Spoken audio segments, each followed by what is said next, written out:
What's going on, everybody? My name is Brian Daniels, and I'm back once again for another Is It Good review. And today I'm going to be reviewing Wrc Championship, also known as WRC 8.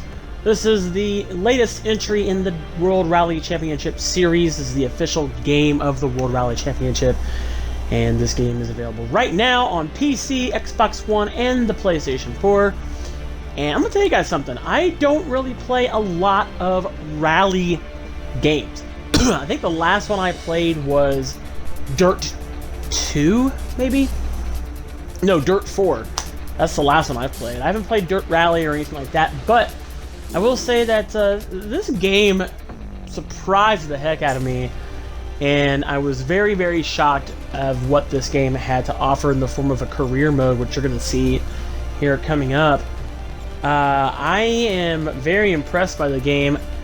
I love management simulation type games, and this game right here absolutely gives you that management simulation game that you are absolutely looking for.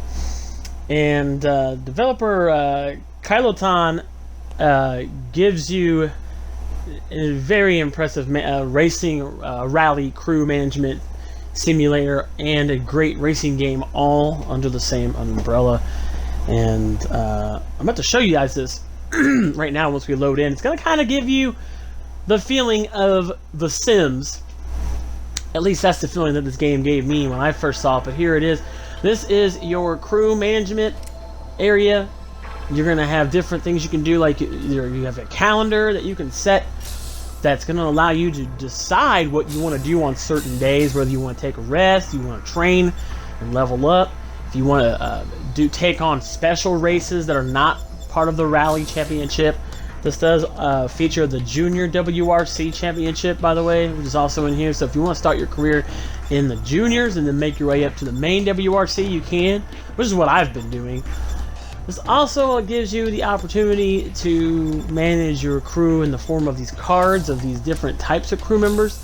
You also have R&D, which just looks just like a RPG. You have different trees you can unlock with different skill points you'll earn when you level up. So I'm a big RPG fan. I love RPGs, and this for me is when you combine racing, which is a form of game that I like, a genre of that I love, and combine that with an RPG. You've got me hooked. So you've got your research and development. You got the crew management, which you have. You've got a mechanic, a meteorologist that's going to tell you the weather. So that way you kind of know what tires to put on your car. You have a physical therapist who will make sure that you're getting the rest that you need. Your agent is going to make sure you get into some great races. You have an engineer who can help with the research and development, and you've got your financial director as well. It's going to help you make sure you're getting good money too for these races and getting paid well. Your crew does have stamina. Which there at the top of each of those cards is a little bar. It's full all the way across, and those stamina meters will go down after each race, and if they go to very, very low, you won't be able to use that crew member. So you have to actually make them rest too. You have an email system here you guys can see that is going to let you manage your emails. Sometimes you have to reply back to these emails.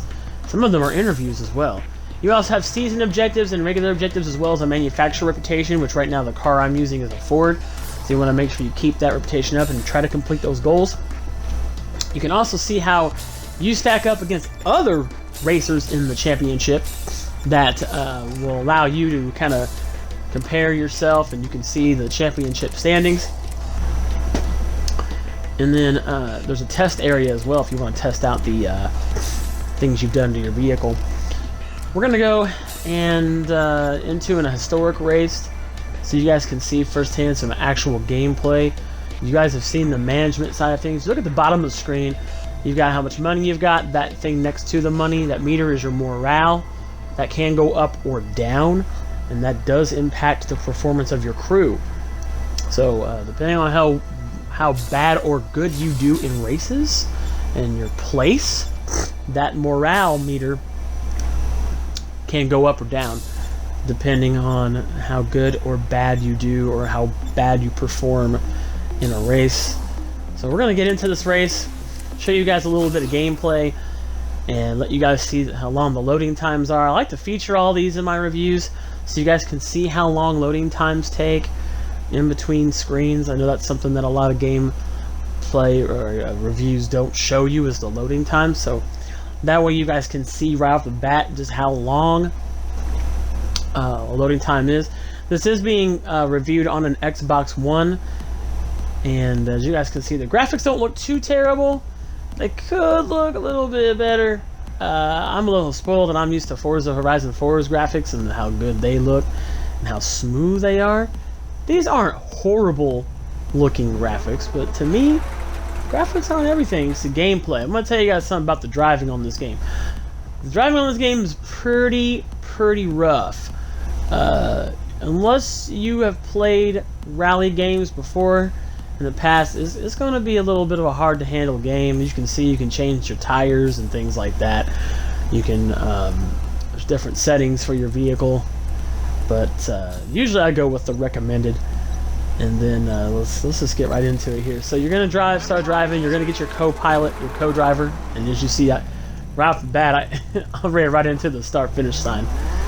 But you got a co-driver who's gonna tell you, you know, if you need to turn right, or if you got a straightaway or a jump or what have you. And you never really know how squirrely some of these cars can be. I mean, I know I'm not that good at racing game or rally games, which are a lot different from a standard racing game. These are all definitely just point-to-point races. But sometimes there's certain areas that are too dark and too shady, and you can't. It's really hard to tell where the rubber meets the road. The driving ratio isn't too terrible. I mean, I've played games where it's a heck of a lot worse than this. Not to say this game isn't unplayable, but I will tell you this.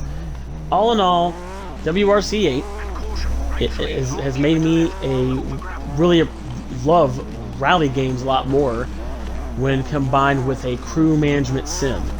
That is the best thing they've done for this type of game, and something I've never seen in any rally game I've played. I've played Colin McRae before.